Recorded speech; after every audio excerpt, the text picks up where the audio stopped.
ए से बी तक यात्रा करने, तो ए से बी तक जा रही है जी, तो यहाँ पे मैंने लिया ए और ये बी, तो दो बिंदु है ए और दूसरा है बी। एक नाव धारा की दिशा में बिंदु ए से बी तक यात्रा करने और ए व बी के बीच में बिंदु सी पर वापस आने में 19 घंटे का समय लेती है। तो यहाँ पे देखो बीच में एक बिंदु है सी।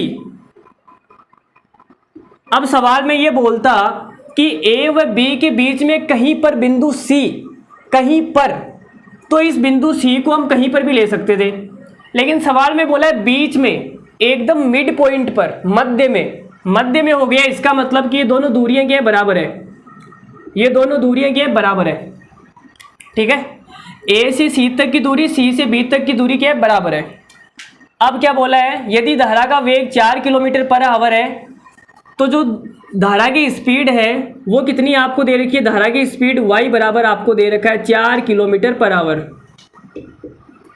और क्या बोला है, और शांत पानी में नाव की गति 12 किलोमीटर पर आवर, और जो नाव की गति है x बराबर वो है 12 किलोमीटर पर आवर।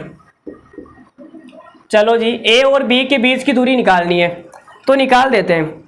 तो यहाँ पे आप देखो कि सबसे पहले जो नाव है वो a से b तक गई, ए से बी तक गई और फिर बी से सी तक वापस आई, तो इसने टोटल टाइम कितना लिया, तो आप बोलोगे सर टोटल टाइम इसने लिया 19 घंटे।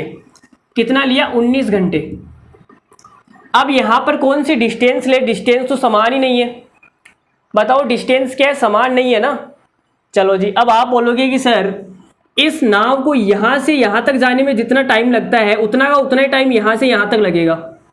बोलो दूरियाँ समान है तो टाइम भी समान लगेगा। चलो जी, अब आप देख सकते हो कि ये वाली जो दूरी है वो समान है। इस वाली दूरी को पहले तो गया फिर वापस आया, तो ये डिस्टेंस क्या है, फिक्स है। और ये डिस्टेंस फिक्स है तो मैं बोल सकता हूँ कि स्पीड और टाइम का जो अनुपात होगा वो एक दूसरे के उल्टे होंगे। चलो जी, तो जो BC डिस्टेंस है, जो BC दूरी है वो क्या है, फिक्स है। और अगर ये फिक्स है तो स्पीड और टाइम का जो अनुपात होगा वो एक दूसरे का उल्टा होगा। आप बोलोगे सर धारा की दिशा इधर है, नाव की दिशा इधर है, तो जो स्पीड होगी वो कितनी हो जाएगी, x + y। 12 और 4 16, तो ये 16 की स्पीड से गया 16 किलोमीटर प्रति घंटा।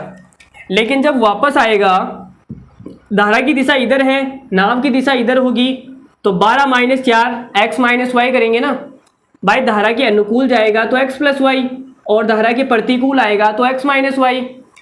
तो 12 + 4 किया 16, 12 - 4 करेंगे 8, तो स्पीड का अनुपात आ गया 16 और 8। अब टाइम का अनुपात हो जाएगा 8/16, मतलब कि 1/2। इसका मतलब हम बोल सकते हैं कि इसको जाने में तो 1 घंटा लगता है और वापस आने में धारा के प्रतिकूल 2 घंटा लगता है। भाई यही अनुपात आया 1/2 टाइम का। अब आप ये बोलोगे कि सर यहाँ से यहाँ तक जाने में जितना टाइम लगता है ना उतना का उतना टाइम यहाँ से यहाँ तक लगेगा। यहाँ 1 घंटा है तो यहाँ भी 1 घंटा आएगा। बोलो भाई आएगा या नहीं आएगा, आएगा ना। अब आप मुझे बताओ टोटल टाइम कितना हो गया, तो आप बोलोगे सर यहाँ से यहाँ तक 1 घंटा, यहाँ से यहाँ तक 1 घंटा, वापस आने में 2 घंटे, टोटल टाइम हो गया 4 घंटे।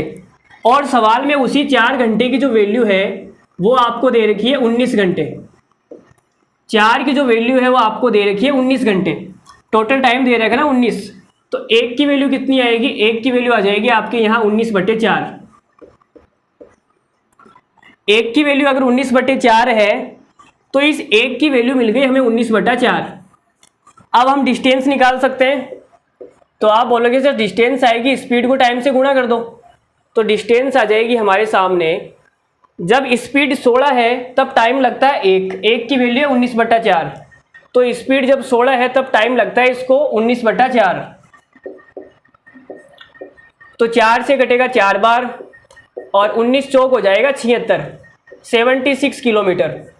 तो हमने जो डिस्टेंस ली थी ना वो 76 किलोमीटर आ गई। तो आप बोलोगे माज साहब ये वाली जो डिस्टेंस है ना वो 76 किलोमीटर है, तो ये वाली डिस्टेंस कितनी आ जाएगी, ये वाली भी आ जाएगी 76 किलोमीटर।